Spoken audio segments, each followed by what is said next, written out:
ആ പോളിസിയിൽ അവർക്ക് രണ്ട് വലിയ പിഴവുകൾ പറ്റി.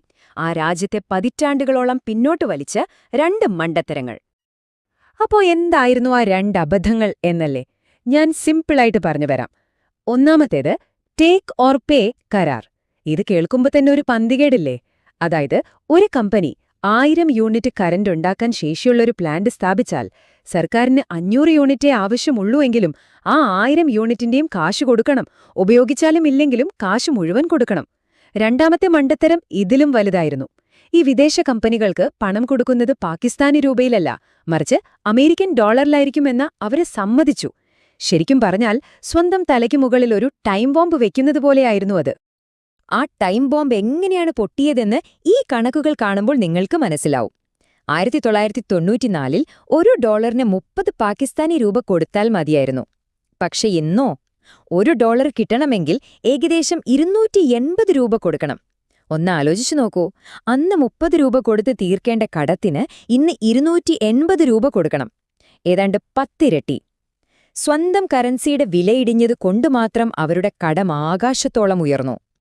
ഈ സാമ്പത്തിക പ്രശ്നങ്ങൾ ഒരു വശത്ത്, അതിന്റെ കൂടെ വേറൊരു വലിയ പ്രശ്നം കൂടി ഉണ്ടായിരുന്നു: രാഷ്ട്രീയ അസ്ഥിരത.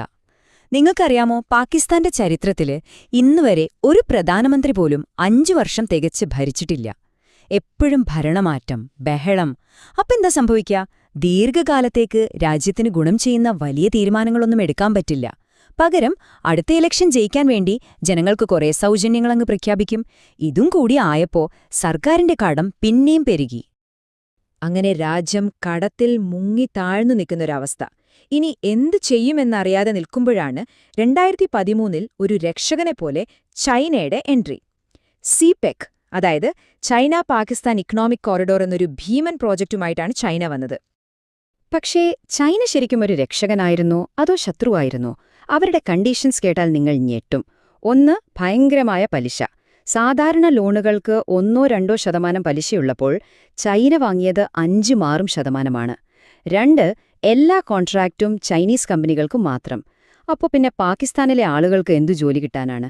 മൂന്നാമതായി, പണം തിരിച്ചടയ്ക്കാൻ കുറച്ചൊന്ന് വൈകിയാൽ അതിന്റെ മുകളിൽ ഭീമമായ പിഴപ്പലിശ വേറെയും. ശരിക്കും പറഞ്ഞാൽ ഇതൊരു കടക്കെണിയായിരുന്നു. അപ്പോ ഈ കടക്കണിയുടെയൊക്കെ ഫലം എന്തായെന്നറിയണ്ടേ? ഇതാണിന്നത്തെ അവസ്ഥ. പാകിസ്ഥാൻ ഗവൺമെന്റിന് ടാക്സായി കിട്ടുന്ന 100 രൂപയിൽ 60 രൂപയും പോകുന്നത് പണ്ടെടുത്ത കടത്തിന്റെ പലിശയും മുതലും അടയ്ക്കാൻ മാത്രമാണ്. ബാക്കി വരുന്ന വെറും 40 രൂപ കൊണ്ട് വേണം രാജ്യത്തെ മുഴുവൻ കാര്യങ്ങളും നോക്കാൻ. പട്ടാളക്കാർക്ക് ശമ്പളം കൊടുക്കണം, റോഡ് പണിയണം, സ്കൂളുകൾ നടത്തണം. എങ്ങനെയാണിത് നടക്കുക? ഒന്നിനും പണമില്ലാത്ത അവസ്ഥ. അപ്പൊ നിങ്ങൾ നോക്കൂ,